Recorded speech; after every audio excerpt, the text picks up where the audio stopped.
morning. I'm continuing to track fog across the coastal bend again today. You can see that the immediate coast really is the only place that is immune from the fog right now. We have many places: Beeville, Sinton, Robstown, Kingsville, Falfurrias, Hebronville, that are all registering less than a mile of visibility. So this is extremely dangerous to drive in. Make sure that you're driving slow, using your low beams, not in any rush to get anywhere today, because you want to make sure that you are taking your time and you're able to see as much as you can. You can see that Corpus Christi, the airport, has also fallen to less than a mile of visibility here. That is more west towards Robstown, but again, Ingleside, Rockport have also fallen lower in their visibilities.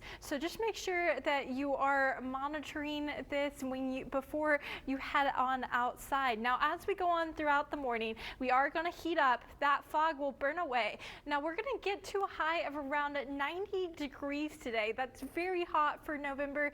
That's an average high that we'll typically see in September. Of course, we were hotter than that this year, but we're seeing those temperatures again in November, just like we did yesterday. Shouldn't break a high. That record high is set at 93 degrees back in 1989.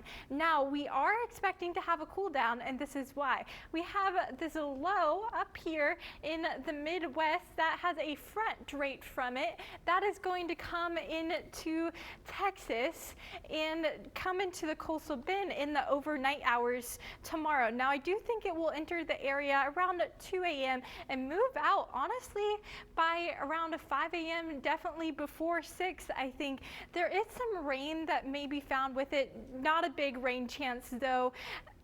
More isolated, very light showers, better chance along the coast tomorrow. But really the big thing why we're talking about this cold front is A, a big drop in our temperatures, and B, we'll have drier air and windier conditions. That brown you saw on the map there, that's the drier dew points that we will see tomorrow, but we'll also see these winds gusting to around 25 to 30, this says, but I do think that's in the low end based on the models that I looked today. Several of them were saying that we could see 30 to 35 for our gusts tomorrow. So with the wind and the very dry air, we can dry out those grasses really fast. And so if something does catch on fire, the wind will help spread it. And so that's why we've issued a weather impact alert for tomorrow from 9 a.m. to 9 p.m. because it's going to be dry and windy. Avoid anything that is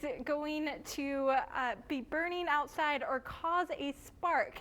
Now, on Tuesday, we'll also stay dry. We'll see relative humidity around 20%, similar, or not Tuesday, Monday, similar to Sunday, but those gusts do fall down just a little bit. So that fire danger will be elevated, but not as extreme as what we're going to see tomorrow. Now, after Monday, we'll start to see these dew points go back up in value towards the end of the week as we see high pressure move to the east of us and bring back in those southeasterly flows. Now, we'll be right back after break.